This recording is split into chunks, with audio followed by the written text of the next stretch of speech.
అందరూ బాగున్నారు గదా! ఈరోజు మనం మాట్లాడుకున్న టాపిక్ మన టీడీపీ నాయకుల ఫౌల్ లాంగ్వేజ్. అంటే అక్కడక్కడ కొద్దిమంది గవర్నమెంట్ వచ్చేసింది. పెద్ద పెద్ద నాయకులు చిన్న చిన్న దురుసు మాటలు వచ్చేసినియి. అవి దాని గురించి డిస్కస్ చేద్దాం అనుకున్నా. అది ఎంతవరకు మంచిది? ఎంతవరకు దాన్ని తగ్గించుకుంటే మంచిది ఫ్యూచర్‌లో పార్టీ మనుగడకు గాని, మరి నెక్స్ట్ 5 ఏళ్లలో రావడానికి గాని.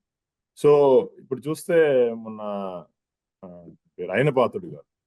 ఆయన బాధ కూడా మొన్న మీరందరూ యూట్యూబ్‌లో చూసుంటారు కూడా సర్క్యులేట్ అయింది వీడియో అది.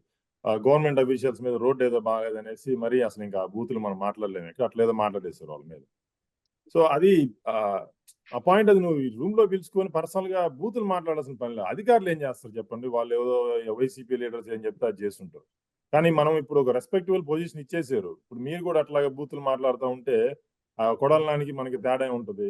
అది కంపల్సరీ తగ్గించుకోవాలి. ఏదో పైన ఎవరి నిర్ణయమో తెలీదు గానీ, మీకు స్పీకర్ పదవైతే వచ్చింది. ఇక నుంచి అసలు అటువంటి ఏమీ ఉండకుండా చూసుకుంటే, అసలు చిన్న ఎగ్జాంపుల్ అండి. చింతమనేని ప్రభాకర్ గారు ఒక ఎంఆర్ఓని ఎవరినో కొట్టారో, తిట్టారో జరిగితే, స్టేట్ మొత్తం దానివల్ల పార్టీకి ఇంపాక్ట్ అయింది. ఆ పాత రోజులు మారిపోయినాయి. అది ప్లీజ్ మీరు అర్థం చేసుకోవాలి. ఇంకా 20 ఏళ్ల కిందట రాజకీయాలు కాదవి.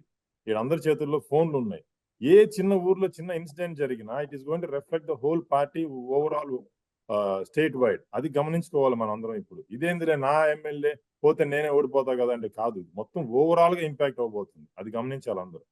అట్లానే మొన్న ఆయన జేసీ దివాకర్ రెడ్డి. ఆయన కోపం అగ్రి. ఆయన వ్యాపారాలన్నీ నష్టపోయారు.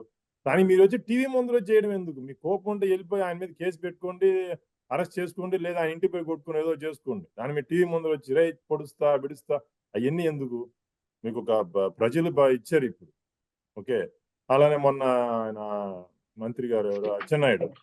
ఆయనొచ్చేసి టీడీపీ బ్యాట్ చేసుకోండి మీ పనులయిపోతాయి. అంటే మిగతా వాళ్ళకి పనులు కావా? అట్లాంటి ఏం చెప్పబోతున్నాం మనం? అవన్నీ మీకు ఊర్లో సింపుల్ అంటే మీకు ఇప్పుడు టక్కిల నియోజకవర్గం ఉంది. ప్రతి కార్యకర్త మీకు తెలుసు. వాళ్ళు ఆత్మీయ సమ్మేళనం పెట్టుకోండి. ఆడ చెప్పండి. అరే మీకు పనులు కావాలంటే నేను అధికారులకు చెప్తారా? మీరు పోయి పని చేసుకొని రా అనండి. క్లియర్ అయిపోయింది.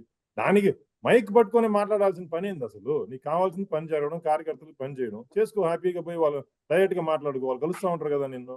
నువ్వొచ్చి పబ్లిక్‌గా మాట్లాడినప్పుడు ఏమైపోద్ది ట్రోలింగ్ మెటీరియల్ అయిపోద్ది. అనవసరంగా వేరే వాళ్ళకి స్కోప్ ఇస్తున్నారు మీరు. అది నాకు కరెక్ట్‌గా అనిపించలేదు. సో, ఇది మనం తగ్గించుకోవాలా? ఓకే. మనం మాటలే బేసిక్‌గా నీకు నోరు బావుంటే ఊరు బావుంటదంతే. దాని ప్రకారం మనం పోతే గాని టార్గెట్ 15 ఇయర్స్. ఈ 5 ఏళ్లే గాదు. 15 ఏళ్ల వరకు మనం ఎలా ఉండాలి అనేది బాబు గారి ఆలోచన. దానందరం మనం ప్రతి ఒక్కరు తీసుకుపోతేనే పనైతది. ఇది షార్ట్‌గా చెప్పాలనుకున్నాను. ఇది ఈరోజు మేము చెప్పాలనుకున్న డిస్కషను. మీకేమైనా కామెంట్స్ ఉంటే feel free to comment in the comments. Thank you.